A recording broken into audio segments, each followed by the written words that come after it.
বন্ধুরা, শুভেচ্ছা। 13ই মার্চ বৃহস্পতিবার চতুর্থ প্রজন্মের আরও 3টি ব্যাংকের পরিচালনা পর্ষদ ভেঙে দিয়েছে কেন্দ্রীয় ব্যাংক। অন্তর্বর্তীকালীন সরকার দায়িত্ব নেওয়ার পর থেকে এ পর্যন্ত 14টি ব্যাংকের পরিচালনা পর্ষদ বাতিল করা হলো। বাংলাদেশ ব্যাংক আমানতকারীদের স্বার্থ রক্ষা ও ব্যাংকিং কার্যক্রমের শৃঙ্খলা আনতে বাংলাদেশ ব্যাংক আইন 47(1) ও 48(1) ধারার অধীনে জনস্বার্থ রক্ষায় বিদ্যমান বোর্ড বাতিল করে নতুন বোর্ড গঠন করেছে। মাননীয় গভর্নর এই 3টি ব্যাংকের ব্যবস্থাপনা পরিচালককে যে চিঠি লিখেছেন সেখানে তিনি উল্লেখ করেছেন, পরিচালনা পর্ষদের নীতিগত দুর্বলতার কারণে ব্যাংকগুলোর আর্থিক অবস্থার অবনতি ঘটেছে, যা ব্যাংকিং খাতে সুশাসন ও শৃঙ্খলা বিঘ্নিত করছে। চিঠিতে উনি আরও বলেছেন, এইসব বোর্ড ব্যাংকিং কোম্পানি আইনের পরিপন্থী কার্যক্রমে জড়িত ছিল, যা আমানতকারীদের স্বার্থের জন্য হুমকি।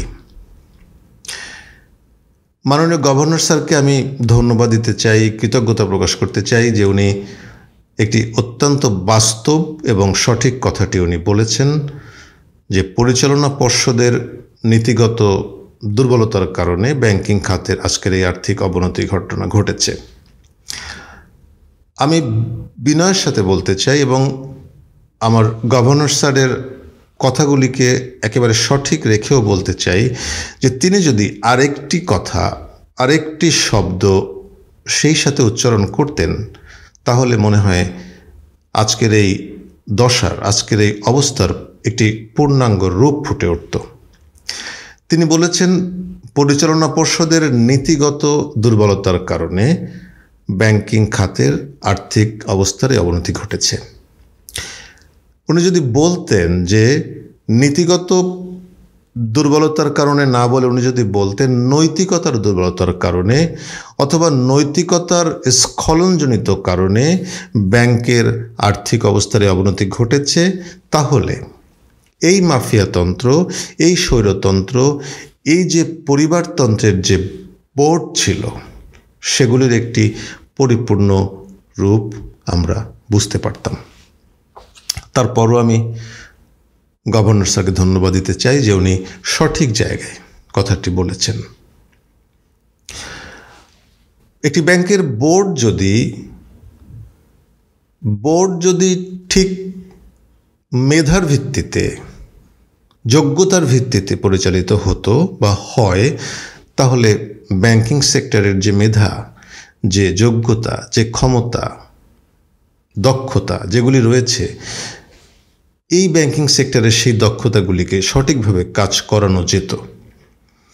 ব্যাংক পরিচালনার ক্ষেত্রে যারা নিয়োজিত থাকেন, বিশেষ করে ব্যবস্থাপনা কর্তৃপক্ষ, তাদের যে যোগ্যতা অভিজ্ঞতা রয়েছে, সেই অভিজ্ঞতার আলোকে তাদের যে ডিসিশন মেকিং ক্যাপাসিটি, সেই ডিসিশন মেকিং ক্যাপাসিটির জায়গা অনেকখানিকটা নিশ্চুপ ছিল এতদিন। চাপিয়ে দেওয়ার সিদ্ধান্ত তারা শুধুমাত্র ইমপ্লিমেন্ট করতেন। এখন সুযোগ হয়েছে এই ব্যাংকিং সেক্টরে যারা দক্ষ অভিজ্ঞ লোক রয়েছেন, যারা কাজে নিয়োজিত রয়েছেন, তাদের দক্ষতার মাধ্যমে সঠিক বিচার বিশ্লেষণ করে এই ব্যাংকিং সেক্টর পরিচালিত হবে এবং ব্যাংকিং সেক্টরের যে ইমেজ, ব্যাংকারদের যে মানসিক অবস্থা, সেই হারিয়ে যাওয়া ইমেজ এবং ক্ষুণ্ণ হওয়া ইমেজ, সম্মান আবার ফিরে আসবে এবং এই সেক্টরটি একটি বলিষ্ঠ সেক্টর হিসেবে রূপান্তরিত হবে, যেটা বাংলাদেশের অর্থনীতিতে বিরাট ভূমিকা রাখবে এবং এই ব্যাংকাররা আবার মাথা উঁচু করে বলতে পারবে যে আমি একজন ব্যাংকার যে বাংলাদেশের উন্নতির সাথে জড়িত।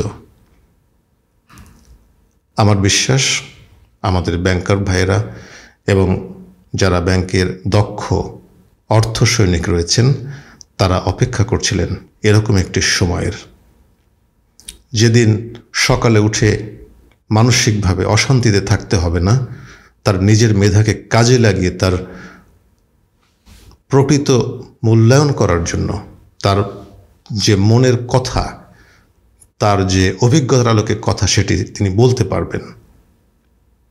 বন্ধুরা, শুভকামনা রইল সবার জন্য এবং সেই দিনের অপেক্ষায় থাকলাম যেদিন আমরা বলবো যে বাংলাদেশের ব্যাংকিং সেক্টর একটি সমৃদ্ধশালী সেক্টর।